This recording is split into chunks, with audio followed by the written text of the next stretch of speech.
Hey, sports fans, Coach Nick here, and welcome to B-Ball Breakdown, our live show. A beautiful Monday mid-morning or afternoon, depending on where you are.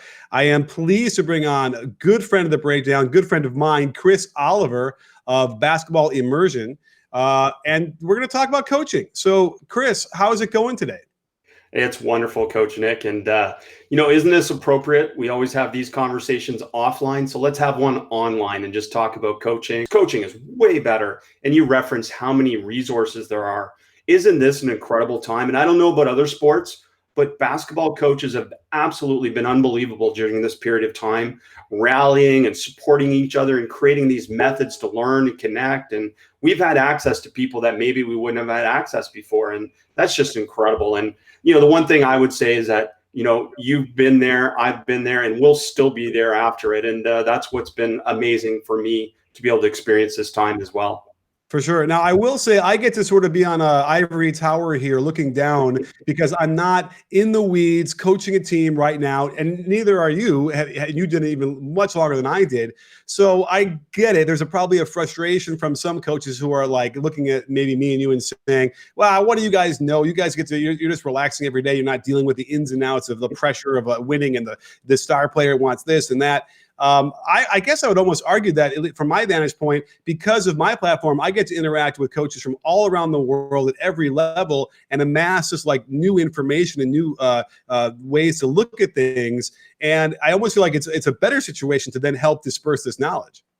Well, it is absolutely. And I'm the same, like within my membership alone. I mean, we have NBA coaches on down to youth coaches from all over the world, and they all come back, or they all come to my resource, or they all come back to me with the same thing, which is just constantly seeking new ways to be able to connect and transfer information from practice to the games. And I think that's what the best coaches are doing right now, is they're just seeking these new ways of doing it better. And I think the simplest way for me to phrase it to people is to remove any fluff. Think about that. All the fluff that we did in practice, or I made a lot of these mistakes. I'm not in this tower. I made a lot of these mistakes and I learned from them. But removing things that don't transfer to the game to help a player improve or to help our team win. And that to me just makes sense. And I know you know this dealing with the NBA, especially in this time of workload management. Workload management, maximizing practice time. Well, the number one complaint we always hear is that they don't have enough practice time, right, to do what they want to do. And for me, I'll see the clips of their practices, and I'm scratching my head thinking, well, you might not get enough time because you're spending way too much time on things that really don't apply. And I think that if you want to get to the root of of why the coaches will do, three-man weave or stationary passing back and forth, or all those drills that Brian McCormick has made famous for, like fake fundamentals. I just feel like the culture is existing, just like I mentioned before, how coaching hadn't changed for 50, 60 years. Well, when you learn it that way and you're taught that way, and the coach that you worked with won games, you are already predisposed to sort of believe that is the way to do it. But I've always been that guy that's always looked at every one of those drills and wondered, well, why are we really doing these things? I suspect that you probably have the same reaction too. Yeah, I'm contrarian. I question everything. I mean, historical and cultural norms in coaching, they're a great guideline to start from. And then you've got to actually, one, invest some time in learning, but invest some time in asking your players too. Like, how much time do we spend as coaches asking our players, was that useful for you? Did that help you? Because too often we go into the conversation with players or go into practice with players within our mind what they need to learn, what they need to do. But often they know the answers. And the other thing that I'll just say is that it's dangerous for us to extrapolate at other levels to the NBA. You know that the NBA is just different. I mean, they don't have as much practice time. They don't have these things, but they're dealing with a level of player that some of these things become more challenging as well, just with the demands. But what I will say is that they, by far, are looking into these questions more than anyone else because they have the resources to do it. So often a lot of ideas are stimulated from the NBA on down, even if they don't get applied there first. Oh, I agree wholeheartedly. And I don't know if you had seen, but we posted a video, part one of an amazing 2-hour conversation I had with Mark Bennett and with Alan Keene last week. And part two will be coming up this Thursday. And they talk all about like empowering the athletes and sort of radically changing the way coaching should go to optimally perform. So it's not like you're simply giving everything to the players and coddling them and not being tough. You're actually empowering them to actually want to have agency, want to actually run the practice almost, and have the pride in fact that they have control over what they are actually doing in those practices. And I always say that the trust that you need to develop as a coach, it used to be, I need to trust the player that he's going to do what I want him to do in the games. That's what's going to get him playing time. And it never was the other way around, where the player needs to trust that the coach cares about him and wants him to do well. But I got to tell you, once you can master how to get that trust from the player, please pile on this, Chris. That is when you get that ephemeral buy-in that these coaches like to talk about. Well, and Mark and Alan have been on the basketball podcast with me. They're tremendous. And really it comes down to making your players active participants in the process and engaging them and involving them and using them as a resource for learning. But the part that comes back to, for me, is how often, again, do we engage them in the learning process? How often do we provide opportunity or freedom for them to be able to learn without us being dictatorial, meaning us telling them what to do, right? And that's the thing that we talk about. We want to shape their learning. We want to provide opportunities for them to be creative and free within what they do, rather than it's just A, then B, then C, which is very restrictive. And to be honest, players are just better nowadays. They're way more skilled. They're way more talented. And we need to give them freedom to be able to play and be able to execute. And I think that's where their stuff comes nicely together with our philosophy of games approach, small-sided games, learn by doing, this type of thing. For sure. I have a Wednesday night lab now, and it's mostly like 9-year-olds, 9 and 10-year-olds. But you mentioned how things will trickle down from the NBA, but it's hard to extrapolate. Well, I'm showing them things that I would show a high school senior on a varsity at 9 years old, 10 years old. I'm teaching them one-handed passes off the dribble. You know what? They might not get it that week. They might not get it 2 weeks from then. But I think that exposure to that, it gives them, that is what you can channel to want them to get better when they realize, wow, this is actually above my talent level or my skill level, but I want to work to get to there, versus what's the matter with you? You're not playing hard enough. You're not doing whatever, these different things. It's like, no, we want you to make those mistakes. We want to hand you more than you can probably handle, get your nervous system sort of focus on learning how to deal with those situations.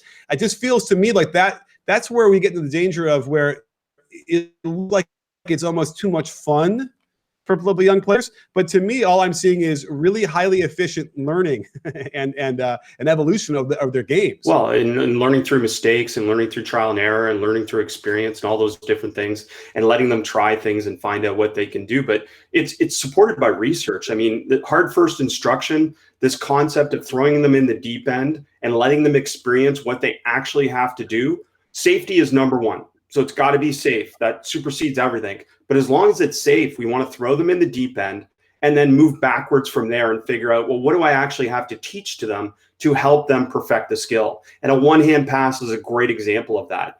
Right. They can get it. They can figure it out. My 8-year-old daughter, I've never taught a chest pass to. She can throw one-hand passes. She can throw behind the back passes. And honestly, most basketball now in the modern game, because defense is so good, is played outside your body. So you have to learn to play outside your body. And it's not this very linear inside your body type of game.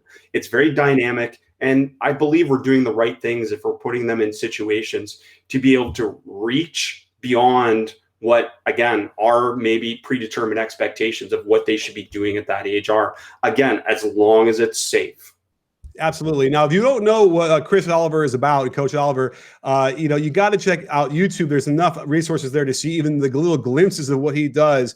But I'm always blown away when I get to watch you run these clinics, because I I think what you've mastered in my mind is, I think the danger for coaches sometimes is they like to talk too much, right? They'll blow that whistle and they'll go on a thing and they're standing around for, minutes at a time, and then probably don't even really do what he just talked about again to sort of reinforce.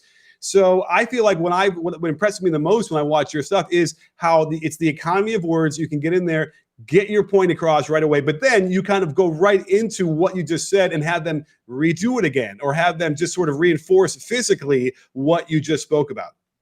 Well, again, practice is about the players, and I think we've forgotten that. Practice is not a coaching clinic, right? Like, this is a coaching clinic. You and I, we can talk as long as we want because we're engaged, we're interested in this. But in practice, it's about the players. So I want to be as efficient as possible, short bursts of information. And here's the number one part of that I think coaches struggle with, that is easy to improve, is follow feedback with action. Follow feedback with action. Too often we give summary feedback. We give this feedback to a player at the end of something, and then they never get a chance to apply it. So instead of that, within this games approach, I will stop it. I'll say hold, recreate the situation, teach within the situation, and then continue from there. So they're learning within the context of the game. And I believe this learning is more effective and more engaging. And I just want to jump on one other important thing you said: athlete enjoyment. Players enjoying the game. We have to worry about that at the youth level, especially. Don't we want to retain these athletes as long as they can in the sport of basketball? Because ultimately, basketball is a late development sport. It's not an early development sport. The 6-year-old on YouTube who is outstanding doesn't guarantee they're outstanding at 16, because there's a lot of factors involved in development in basketball. So we want to retain them. So I love that you said that. Absolutely. I mean, there was always this fear growing up, because I think we're of the age where we're sort of bridging the gap between the old school mentality of coaching, which was like, the Rydell shorts and coming in there with coming in hot from the beginning. And I had that coach when I was in 6th, 7th, and 8th grade. I had a Bobby Knight coach. Is maybe worse than Bobby Knight. And that's what you learn. And I had another coach in high school. God bless you, Coach Rob. But he was a hothead, crazy man. And the funny thing about that was let me ask you about this real quick.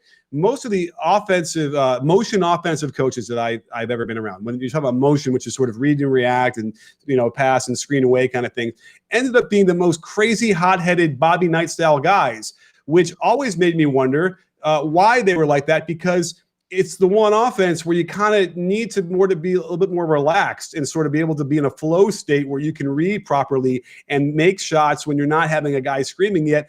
For the most part, I've always noticed it was most of those kind of coaches were just crazy yellers. Yeah, it's a fascinating thing. It's really a contradiction, is what you say, because really, when you talk about motion, you talk freedom of decisions. That's, to me, what motion is. There's freedom of decisions and freedom of movement. To be able to play that way as a player, you need to be free.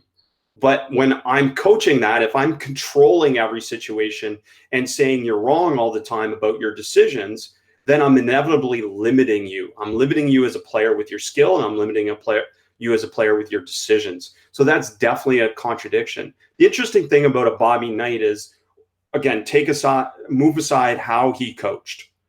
We understand, I think, in this era that's not you shouldn't model that behavior in this modern era. However, what he did do is he coached within the context of the game for the most part. 3-on-3, 4-on-4, 5-on-5. They did a ton of small-sided games and games approach stuff within their practices, which again was part of his brilliance to that. And it wasn't a lot of drills on air meaning no defense, meaning it was always offense versus defense, and there was context to learning, which I think is number one priority for coaches, is to play basketball in practice. Right. So, that's the other level that we that I always come up against. And before I get to that point, if you have any questions about coaching for me or Chris, please throw them in the comments. We'll throw them up on the screen, give you some love, and answer them for you right now or as we progress through the show. So, give us some questions about coaching. We want to answer them and get you guys involved. Now, to get back to the point, you have a lot of people like, the Tom Izzos and the Coach K's who they've won a ton of games. They've won a lot of titles. And a lot of pushback I'll get is, well, it works for them. Clearly, they know what they're doing. They've won a lot of games. And that the point to me, and Bobby Knight is the epitome of that. The point to me isn't that they won a lot of games because they were tyrants like that. They won a lot of games because A, they could recruit the most elite talent. B, they were really good with X's and O's. Bobby Knight's teams play the right way. That's the way you're supposed to play. So all of those things are what won them all the games, not this ferocity of and then relationship destroying and having to rebuild over and over again, emotionally exhausting interactions that go on. And I feel like that's what's gotten lost. And I get that kind of pushback right away. And it's hard to break through that that level of resistance.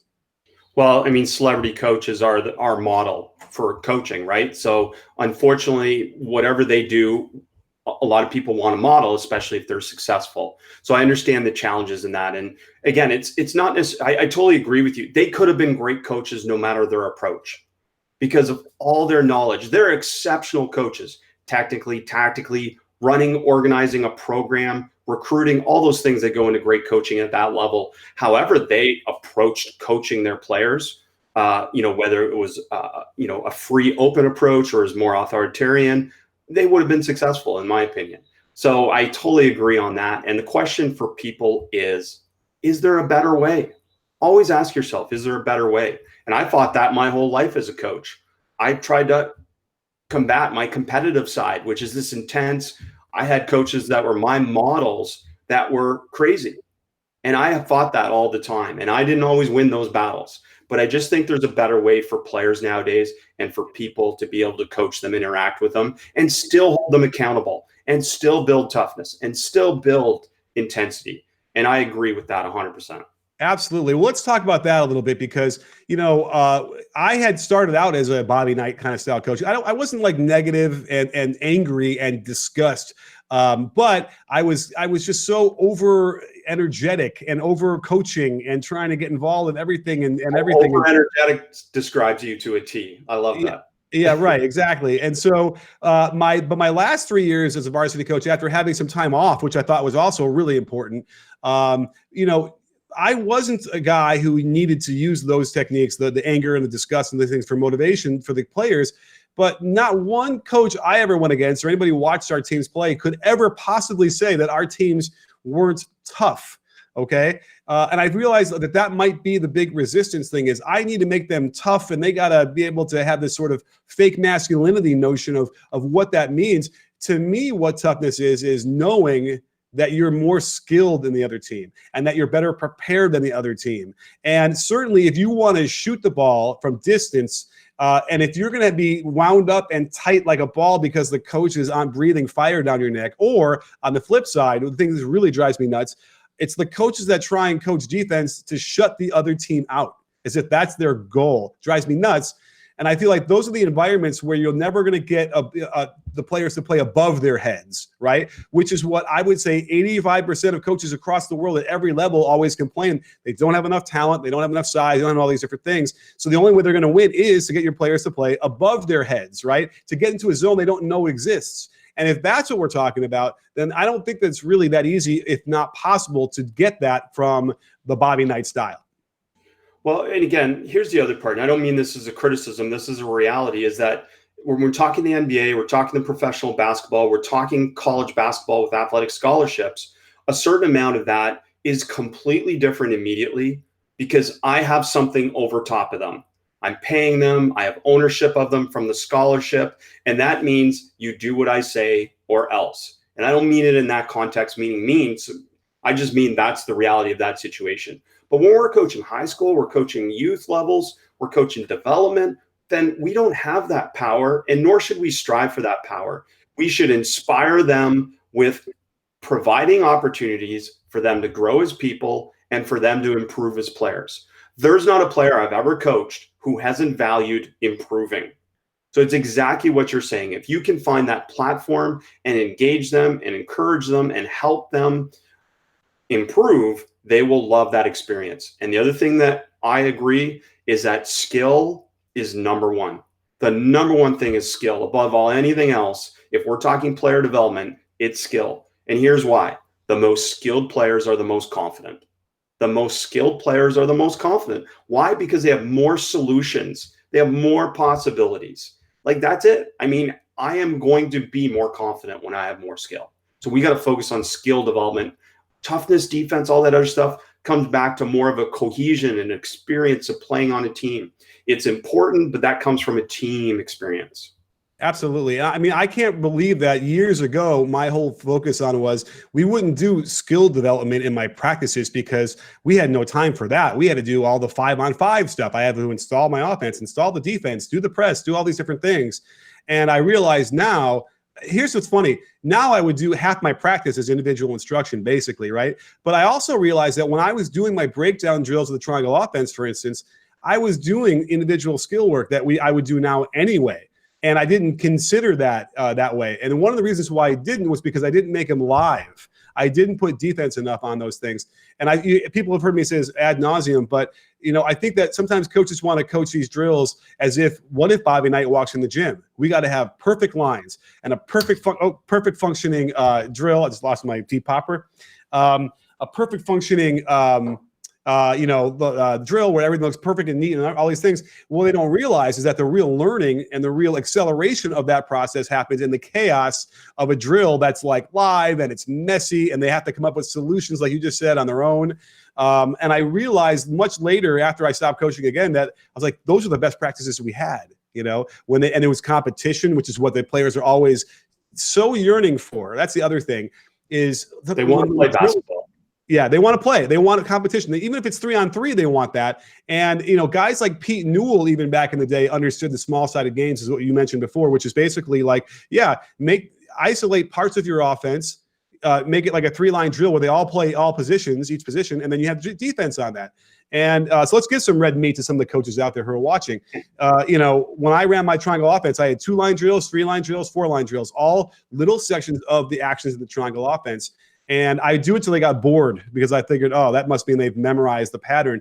And that was okay in the beginning to kind of get them moving through the space. But what I didn't do enough of, and I would do now, is after you play offense, you go to defense, and the defense goes back to the switches lines. And you just run it through, and it gets messy. But then that's when the fun things happen. That's where the learning happens. And that's also, I think, what you get your team sort of ready to go from the get-go in the games. I had slow starting teams all the time. I think it was because of that. Well, a few things. Perfect is not learning. Perfect means you can do it. So if it's a clean drill where your players aren't making mistakes, it means it's learned. So that's fine. That builds comfort and confidence. But it gets to a point that, well, what's the point?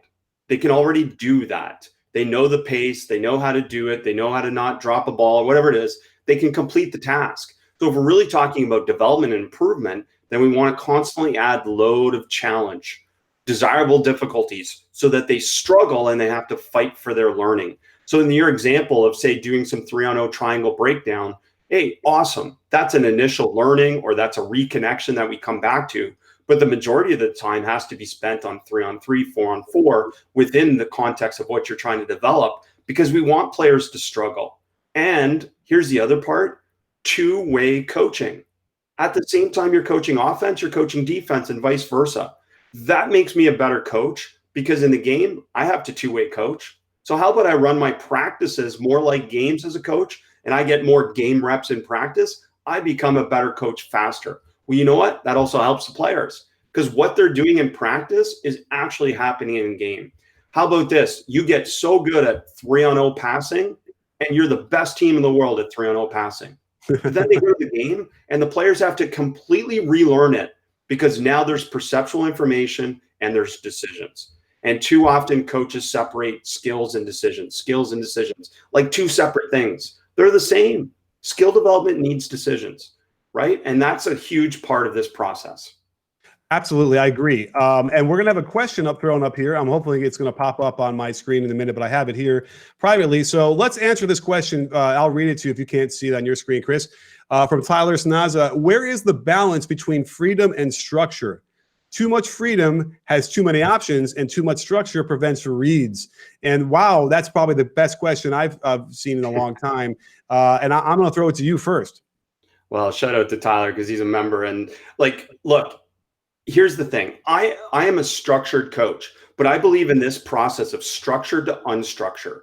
So you have to start from a place of structure to be able to build those unstructured moments. Because if we just, and again, I think coaches think when you talk and I'm talk, they think that we mean just roll out the ball and let them play with no coaching interventions and no coaching whatsoever. That's not what we're talking about. We're talking about the triangle is a great template. Let's start with that. We both run the triangle. The triangle is a great template, but if you just run the triangle spot to spot, it's a terrible offense. If you provide them, okay, learn this structured template, and now once you know the structured template, here in this sequence, in this sequence, in this sequence, here's the opportunities for you to break off the structure and have freedom of decision and freedom of skill.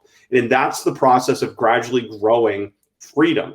It can't start now. I do think we can throw them in the deep end and say, hey, listen, just play and figure it out. And then we can see where they're at and then go back to the structure. But in most cases, it goes structured to unstructured. But right. Start with holes. And it's really, really hard. So let's get to that, because I talk about part method versus whole method a lot. And I'm a big part method guy. I know Tex Winter and I used to argue this all the time. So I coached a triangle in high school. Tex Winter was a mentor of mine because I basically accosted him once at the summer league back when it was down in Long Beach by here. And to show you what kind of guy he was, he took me in and was just really nice to me and let me visit him up in Oregon where he lived. And we spent hours together going through it. But he was always a whole method. He wanted to show the whole thing first and then break it down into parts and then go back to whole. And I get it. They didn't have a lot of time, so they had to kind of do it that way. But when you can build it like at the high school level and you have weeks and months to put this in, I preferred just giving them small little bites in the beginning and then slowly adding to that and then putting it together. It's a five-man or five-person thing. Do you follow that kind of philosophy? So first of all, I was talking about Tex Winter. Probably half the audience dropped off, but he was ahead of his time. But a lot of those coaches, like again, a lot of the really great coaches got it. The whole is so important, and whether you start part whole or you go whole part, I'm whole part. But here's why: because I think too often we predetermine the progressions for players, rather than look at the whole and say, what do they actually need to learn? Now, I'm okay if you go part, as long as it's offense versus defense, right? And then figure out, what do I need to actually do on air? What do I actually need to do to bring them comfort and confidence? And then work from there. So the thing for me is, if I go, okay, progression, 1-on-0, 2-on-0, 3-on-0, 4-on-0, 5-on-0, and then back to 1-on-1, 2-on-2, 3-on-3, we're just you doing too many things that are fluff and not necessary for the learner. Now, here's the problem in your team and my team is learners are very diverse, right? We have to have specificity of learning. Certain players need more attention or reps on certain things than other players. So you have to find a way to be able to coach the individual and not always just coach the team. And again, that comes back to this more holistic approach of coaching people. Yes. Now, interestingly enough, I kind of had gone away from the triangle and didn't think I'd run it like a pure triangle anymore based on the modern game.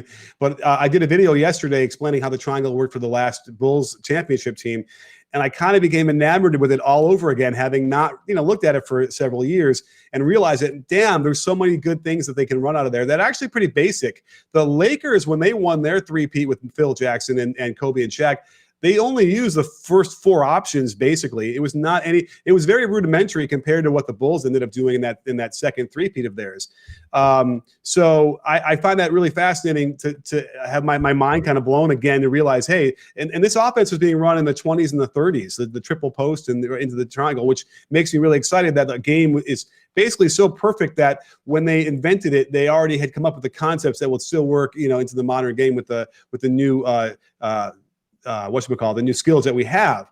And I think that's the other part of that buy-in you're talking about. Again, the more you can convince your players how that you want them to do their best and to improve, the more the less you're gonna complain about them not listening and then not playing hard. So I suppose the question here is are there methods to identify, like you just mentioned, each player is different, they process differently, you need to understand how to communicate with each one. Do you have methods to ascertain which type of player each kid is or on each team you have? Well, again, I mean, most of it has to come back to watching them play the game. I mean, there can't be evaluation without the game, right? So offense versus defense, different situations, different scenarios, whether it's advantage, disadvantage, sometimes giving the offense the advantage or the defense the advantage. Those are opportunities to really be able to determine whether they can make decisions and apply skills. The question I ask for coaches all the time too is, do we need to perfect a skill before we apply it? Do we need skill perfection before we apply it? Or do we need to first help them understand the possibilities within a decision, within a possibility of what they can do, and then from there have the player more frame what the skill they need to use is? And that's the thing. Like, do I care how they shoot the layup, or do I just care that they make the layup? Right now, through our experience and our knowledge and our understanding of the game, we can guide them and help them understand, hey, this might be a better possibility in this situation. But to me, there's very few absolutes in a game like basketball. And I think that's what you see about great offenses. And really, if you come back to the triangle or any really good offense, it's almost always about matchups. Getting the ball into a situation where someone has an advantage and they can take advantage of an advantage or force the defense to be able to cover that advantage and create opportunity for other players. And isn't that the epitome of what Michael Jordan did? An advantage, and if they took away his advantage, someone else was open and he created an advantage for a teammate. That's basketball.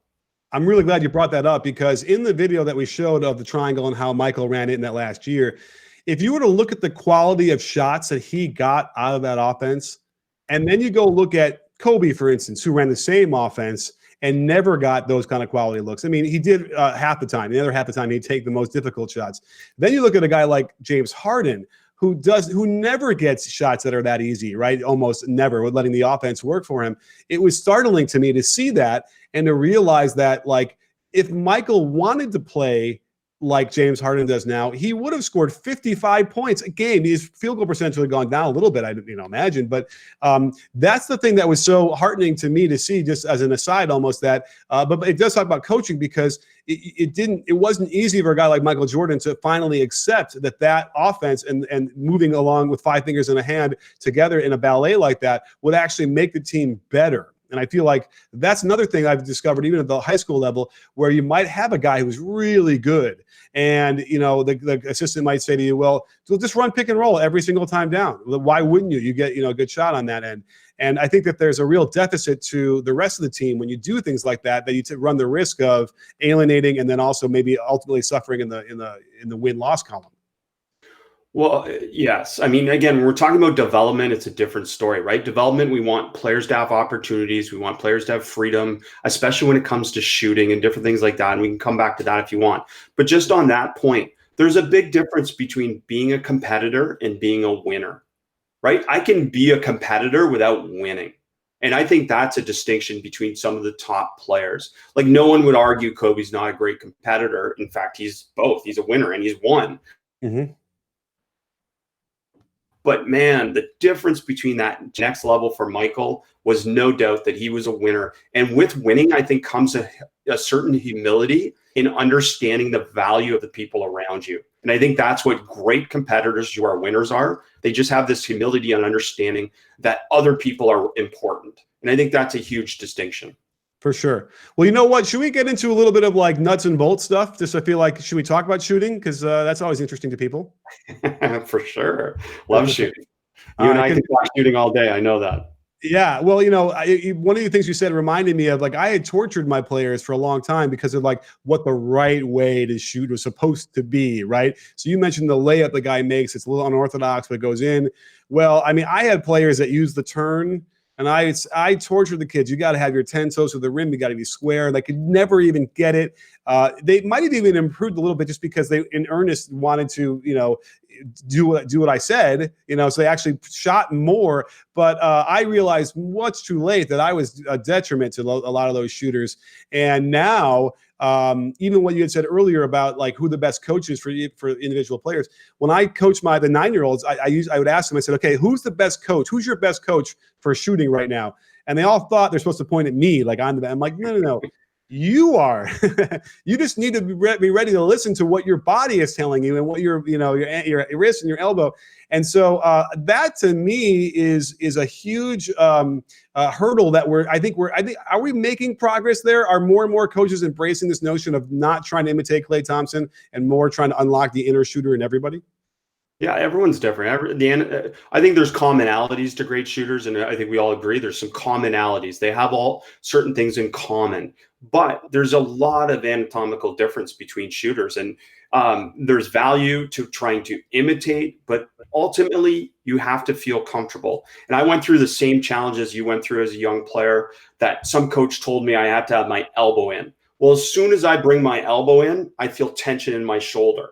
So the solution inevitably was to keep my elbow out and move my feet from 12 o'clock to say 11 o'clock. And that made me more comfortable and had less tension in my shoulder. But, because someone was not understanding the differences in our bodies and our body types and the way that our body works, they made me fit into that hole where I couldn't fit into. And that's a huge thing. So here's an example of nuts and bolts. When I coach my daughter, I will offer a few pointers here and there, but only after she's tried something and after she's experienced something and after she's done it on her own. And then I will become someone who comes into the court and I'll say, hey, how did you feel there? What were you feeling? What could you have done differently? What are some other possibilities? And to help her seek solutions on her own, but also to stimulate her thinking and empower her as the learner. I mean, she's the learner. I'm the teacher. And too often we act like the learner when we tell people what to do. I think that there's a fear of appearing weak when you invite criticism, or you invite even just feedback. I can remember when I first started coaching out of college, I went to my old grammar school. I was coaching the 7th grade team, and the 8th grade was the PE teacher. He was the 8th grade head coach. And I remember him just, I guess he wasn't yelling at me, but he's telling me, he's like, you can't be asking all these questions. It's taking too long. Because I was doing the Socratic method, I suppose. Like I was in a classroom where I'm like, why do we do this? I thought it would be a helpful thing for the kids.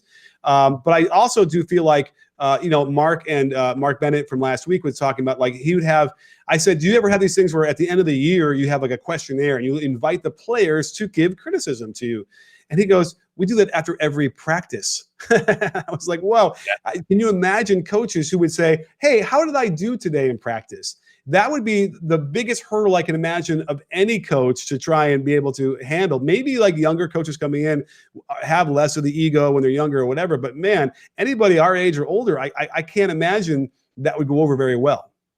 Well, there's a balance to all of this, obviously, but I just think you asked me, and let's come back to that. Are coaches doing a better job? I think by and large they are. I think at least this younger group of coaches coming through are understanding that there's a better way, and they're seeking it and they're looking for it. Doesn't mean they're doing it yet. It doesn't mean they've got beyond some historical and cultural norms, but I just find that they're seeking, and that's the number one thing. And I think where you and I struggle is with the people that aren't even willing to be open-minded and to be curious about different things. So that's a huge part of this question that needs to continue to be asked. But hey, I only started to really improve, I felt, as a coach when I started to record my practices with audio and go through self-evaluation, where I could listen to myself, and I was shocked at some of the things I said and some of the ways I said them. Even if I wasn't being mean, I wasn't being an ass, I was just like, really, that didn't come out the way I thought it came out in the moment. And how is that player internalizing that? That's huge. So whether you do it with Mark's method, or you do it by recording yourself, or you do it by bringing Coach Nick into your practice and saying, hey, can you sit here and watch and give me feedback at the end of the practice? You just need that. You can't grow as a coach without feedback. Absolutely. And I remember, Tex Winter was that guy too. He would come and he would sit and give those kind of critiques. And I think Phil Jackson even talked about how it was really difficult for him to accept that. I feel like Tex did that with Doug Collins before.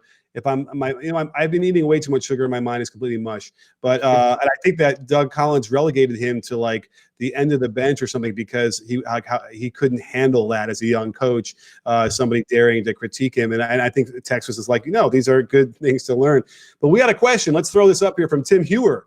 who says basketball can help teach life skills outside of the game. And I feel like we've gone away from that. I know I used to harp on this all the time as a younger coach, and I feel like I went away from that later, or at least overtly saying how important it was to outside of basketball. But his question is, how do you teach some of these life skills, and which ones do you emphasize? Chris, what do you think? So yes, I mean, you can coach life skills, and I think too often it's a cliche. And you're absolutely right. And Tim, great question, because what are you practically doing to do that is the question. So I'll give you an example. Here's the thing. If I'm going to develop competitive players, I'm going to have winners and losers in practice, and I'm going to create struggle for them where they aren't always successful and mistakes are part of the learning process. Then the number one thing I need to teach them is coping strategies. By that, I mean, how do I teach them how to cope with the struggle? When my daughter, for example, we keep using that example, but I'm coaching her right now. When she gets frustrated, what strategies can I give her to help her? Well, to me, and I can give some to you, but to me, that's a life skill. Because you know what? You, Coach Nick, and myself, there's never been a point in our life where we haven't gone through struggle. Maybe it's just one day where the video didn't quite work and we struggle. We have to have coping strategies. There's bigger struggles. Clearly, the whole situation the world's in right now. These are real struggles, and we have to learn how to cope and manage our emotions and deal with that. So something that it happens in a practice can transfer to life if we provide them a solution. And a solution, like a coping strategy, would be thought stopping, positive self-talk. It would be learning how to throw it away, meaning you release it, get back to the present, different things like that. But we teach those because that helps you in life. Unless I come off as some sort of like guru who is constantly in a Zen mode and it says the right thing at every single time I've ever uttered a word. Like, I got a son, he's severe ADHD, behavioral issues, whatever, he's 12. I can't say the right thing to that guy. Nothing I've done. He was, riding bike and he's just learning now, whatever, and I'm trying to help him. It's like nothing I say works. And I know if I were to film myself, I'd probably realize, oh, that did not come out right. So I don't want to pretend that I've mastered this at all anyway. But we all know also that when you talk to your kids, it's always a different layer of things. But the point was, let's see. What was I going to say? I think the thing that I would stress about, the life skills that I would want to develop is the teamwork. Again, that gets to the cliche thing, but what I try to avoid was those like the cliche phrases that don't really mean anything, like play like a team or play harder. And I feel like those are the things that I resonated with players. And I'm not sure this is really addressing like what do they learn outside in the greater schools of life, but it certainly does apply to like the detail-oriented notion of I want to give you very concrete, specific ideas to be able to digest so that you can then go and take power over those things and actually improve, versus developing a frustration level of like, I don't know why I'm missing and I don't, nothing feels right and this is all over. And then he's yelling at me for it and all these different things. Well, I'll give you one. The teamwork's great. That's a great example because it's just a word, right? If we just say, hey, we got to be better teammates, it's just a word. So what are we really talking about? How about teaching them how to resolve conflict? Yeah. Wouldn't our world be a better place if we taught young people how to resolve conflict in a really positive way? It doesn't have to always end in agreement, but it has to be resolved. And that's teamwork to me. Like teamwork is figuring out how to resolve those conflicts. And the other part that you said is, look, I'm going to impart life knowledge to my players if I share my fallibility as a human being, if I share my struggles. So I have to be honest and open with them and tell them, yes, I make mistakes. Here's an example. Oh, I made a really big mistake here. Here's an example. Like they know that I make mistakes and that's part of the process. But you know what? I show up the next time and I'm ready to go. And I use my coping strategies just to come back to that. But how many examples are there in your life that you can share with people to say, hey, listen, this will help you understand through experience what can happen. And if it does happen, here are some possible solutions. I mean, absolutely. I can't stress that enough. And even I said this in the last thing with Mark and Alan was just the willingness to take a step in that direction. It remarkably will open up these things. So even if you don't study under Mark, right, and learn his PDS system and try and master that over months and years, if you take the opportunity to just sort of say, I'm going to try and be a little bit more open You know what I mean? Just even saying that, I can remember I didn't have any of these tools in 2010 when I took over the program again in 2010, and so, but I did want to improve my the X's and O's I thought I had down. I wanted to improve the communication, the motivation, the psychology of the game, and I found myself just randomly discovering, okay, these two guys, my two stars, were yelling at each other about a play we were trying to run and they weren't doing it right. And I remember just stopping the practice and kind of just walking them through a conflict resolution. I hadn't planned it out. I had no idea what I was going to say, but some next thing you know, I was sort of saying, okay, here's what I would say, hey brother, if I set this screen here and you come out there, you're going to be the one open. And then if you come around here, then I'll pop out, then I'll be open. And either way, we're gonna get a great shot. We'll be happy. Like whatever it was, it just seemed so earnest, but like crazy. But all from this, just what was I trying to say? Just me wanting to try opens up those possibilities where if I was like, otherwise, what would I have done? I would have blown my whistle, put them on the line, and made them run suicides for arguing with teammates, because that's not being a team. That would have been the normal reaction. Well, the best coaches, the best teachers, the best leaders, they normalize behaviors, right? They don't treat these behaviors like, oh, this should never happen. You know what? That does happen. Conflict happens. Depression happens. Anger happens. Happiness happens. These are all normal behaviors. So if you normalize them rather than treat them like this should never happen. No. As soon as you become conscious of something, it's much easier to be able to eliminate it. And that's, again, I think what really good coaches do when we talk about building life lessons from sport is they normalize things and they give possibilities of outcomes and possibilities of solutions. Modeling behavior as well, right? You're modeling what an appropriate boss should look like in theory, all those different things. And the one thing I did want to focus on is creating an environment that was stable. Okay. When they came in that practice every day, they know that who I was and how I would react and what I would do in those practices versus, because it's already so volatile. Most kids that I coached in my high school, their home lives were all over the place, right? And it was very volatile for them. The last thing I would want to do is create another environment of where they were uneasy. They didn't know exactly how I was going to react. If I was going to explode, or if I wasn't. And all of those, I talk about it as sort of like, building the relationship, emotional relationship with your players. And when you do explode on somebody and go crazy on them, and, again, that happens. People have reasons and motivations for needing to communicate things vociferously, but you destroy a little part of that relationship. And then it takes time. You have to kind of rebuild that, right? You can't just ignore it, else it festers and it gets worse. And, so a guy like Tom Izzo, I'm sure, is a master at rebuilding the relationship after he's heard it a lot from detonating every day in the practice and the games. But for me, that just seems so emotionally exhausting that there's a better way. I think that, again, like you keep saying, that's the real mantra here, is there's always a better way.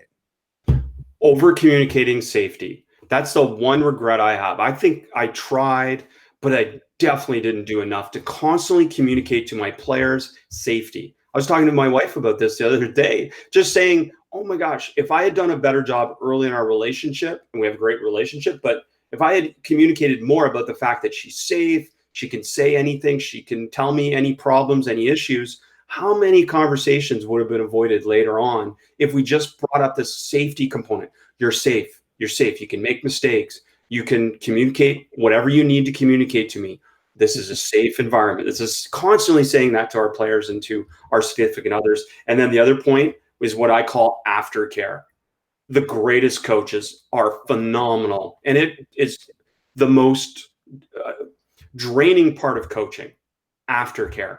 Spending time with players, whether it's texting, it's calling, it's one-on-one with players after they struggle, after something happened, putting in this aftercare. I can challenge and push you, again, as long as I put in this aftercare, and those moments are so important. So I'm so happy you brought that up, because those are two areas where I think if you're building any culture in practice or any culture of improvement, any relationship, it's got to have this safety component and this aftercare component.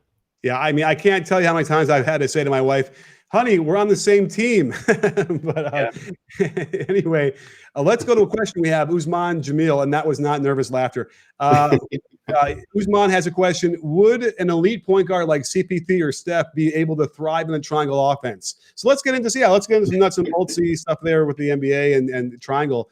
Let me take this one since I guess I've done a video on this actually. If you ever go to I was on the court and I broke down the triangle offense. There's a part 1 and the part 2. I watch great videos. Thank you. By the way, it was a great honor because Phil watched it and then responded on Twitter on one of them. That was amazing too. So we have who do I have to thank for that? Clarence Gaines, thanks. I'm sure facilitated that. But nonetheless, in part 2, which didn't get watched as much as part 1, unfortunately, I went through how CP3 would do. And just the corner option alone, if you watch the video yesterday, we show it, is if Chris Paul will be in the corner and the ball goes to him, there is the passer cuts the hoop on the back cut and then gets a ball screen. And that action of the ball screen with the roller on the baseline, a guy spotting up on the top of the key area, and then the cutter getting a weak side screen open in the corner, and then plus Chris Paul could shoot it. The world would be his oyster every time they ran just that one part, built in, no problems. It would be beautiful for him. So a guy like CP3, I can't imagine there wouldn't be any better guard than him in that offense.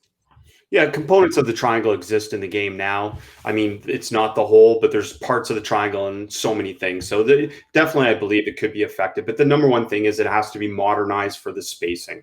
And we've talked about that before, is that it can't be run the way it was run, and nor should it be. It should be spaced more. There should be more possibilities to be able to play out of 5 out rather than just pure always 4 out 1 in or 3-2 at some time. So you've got to get the spacing right. And then look, those players are so good. If you get buy-in from them, they can be great at anything. Like, I don't think there's anything that we could throw at CP3 that he couldn't excel at. But it's just a question of whether the pieces around him make sense for that. And, sure. That's the number one thing. Those guys are so good. Yeah. But, again, there are systems that do better for others and not. We saw like Steph Curry get quote unquote unlocked, by what Kerr did, which, by the way, brought a lot of the triangle principles in. So we're going to wrap this up in about 5 minutes. So if you have a question, quickly get it in there if we can get it in there. But I think the key that the triangle, I would take away from the triangle was the way it was taught and the way it's structured are automatics, is what I talked about yesterday in the video, which is when you get a certain alignment with the players on the court and you make that triangle and the pass goes there, you all scurry into these patterns, right? Now, once you master like the first option patterns, you can then break it like, you first learn the still life drawing and then you get to do paintings like Picasso. So I think that is the key to teaching any offense, is to give them sort of the pattern based on the formation of the players, and then get that sort of down so that anybody can kind of exist together like 5 fingers on a hand, and build from there. So I'm almost thinking about how you do this now, like in the high school level, is the freshmen get like 2 options on every catch. And then the juniors will get 3, and then the seniors get 4. Now, can a freshman jump in with the seniors and run the offense? Yeah, because they'll be running a couple of the options that the seniors know, but then, and the seniors can still coexist peacefully. So I almost feel like that's maybe how I would build that in the course of a high school program, for instance, to master like whatever offense you'd run. Agreed. Progressive loading, progressive challenge. That's part of learning for sure, is that, again, the freshmen may learn all the possibilities, but they're limited right now. This is the whole concept of constraints. The easiest way to understand constraints is that, Coach Nick, I take you to the buffet and look, you can only eat at the salad bar. I'm constraining you to something, but as you get better at whatever it may be, then I'll say, okay, listen, you can have salad and you can have meat. And then gradually we'll say you can eat at the whole buffet. That's constraints. That's got to be a part of learning in this process that we're talking about, because that's ultimately what shapes their development. And again, if I send you to the buffet right away, I know what's going to happen. It's going to be chaos. It's going to be messy. So I got to constrain you. Wow. And don't forget, at the buffet, at the salad bar, there's still a lot of different choices in there. Well, and that can get even more minute and more detailed. You're absolutely right. Yeah. It also reminds me of one of my favorite places in movies, Rosencrantz and Guildenstern Are Dead, which is a sort of a playoff of Shakespeare, played 2 minor characters in Shakespeare. And they're sort of doomed to get killed at the end of I just ruined it. Sorry. But at the end of Hamlet, they get killed. But in the interim, they are free to kind of move about. Like when they go off stage in Hamlet, they're on stage in this play. And it's the same idea there almost, where it's like you're on a path, you're on a ship, it's taking you somewhere, but when you're on that ship, you can move around as much as you like. right? But it's still kind of going to that destination, which was the team play and the, and the win and all those different things. I did see a really good question I want to throw in here really quickly from Sean Tyson. Let's see if this is a good question. Talking triangle offense options, what shots are you seeing with today's types of shot? I kind of guess who's wondering, what are we seeing in today's, like you mentioned, we see pieces of the triangle. What are you seeing today that still exists as a right out of the triangle offense? Well, I'll be honest. I mean, what teams are running pure triangle right now? There aren't that many. Mainly, again, there's a lot of college women's teams that are running the triangle, which do a really good job. I think Iowa women ran it last year, for example. But most of it is because the impact of post play in the college women's game is so significant still. Because again, a size advantage is a big difference. And again, it's not the same if we're talking about the men's college or the NCAA college. So that's why. But I would say if you're modernizing it, instead of let's say blind pick, we throw it backdoor cut. Instead of backdoor cutting, they're running and flaring to the 3-point line. Right. So you created a separation from your check, and instead of cutting backdoor, you're sprinting to the 3-point line for a skip to the weak side. And that creates that 3-point advantage or that drive to score advantage. And basically every part of the triangle becomes an opportunity to be able to create an advantage. And from that advantage, we're in spacing, penetration, reaction. That's really what it would be. Yeah. Now, one thing that we still see, all the 21 action is rooted in the triangle offense. So if you see pinch post, here's the thing we don't see enough of is pinch post, which is we show in the video. As you're reversing the ball, the weak side forward will go to the elbow and get the ball, and you play a two-man game where you follow your pass on the high side. Devastating action. We don't get that enough. It still pops up every now and then. We see it out of horns a little bit, but we need more of that. There's a whole edit that I found that I didn't even use of Michael Jordan running pinch post, basically. And it's like you go under, he's just nailing a 20-footer, which would be a three-pointer now every time. If you chase, it's a dunk because either Jordan's getting the basket or he's going to dish it to the guy handing off, and it's a dunk. What we do see, any of the handoff action that you see now in the NBA offenses is there's always some sort of rooting in the triangle offense, I feel like, there because it had so many handoffs built in. In fact, the pistol stuff that we do see the Clippers run and we do see the Rockets run when Harden's not in, that's the secondary option off of pinch post that Tech's built in. And so we do see a lot of that stuff. And also the low post splits. So when you see the players throw the ball to the low post and the passer from the wing screens near the elbow or near the 3-point line, and the guy comes around, that's Steph and Clay splitting. That's right from the 60s, triangle, and right from the 90s triangle. Steve Kerr ran that all the time, so that's why he put it in. So we do see some very specific things off of that it's nice to see, and it's still not quite dead. But you're right what you said exactly about running the pure triangle and the spacing issues. The one thing I think you have to take away is the first pass would go to the wing, and the guard has to run in front of the wing to the corner, and everyone's got to wait for that. And that always is a problem for me anyway. So I don't know. Listen, Chris, great conversation. We got into the weeds a little bit too. I think people really enjoyed it. Always fun to talk to you, talk hoops, and talk basketball. So thank you for the opportunity. Absolutely. And we'll get on the court sooner than later since you're so close to me these days when we're allowed to. Look forward to it. All right. Well, thank you so much. And don't forget, sports fans, at B-Ball Breakdown, we're not a channel, we're a conversation. You in? Are you in, Chris? I'm in. You know it. All right.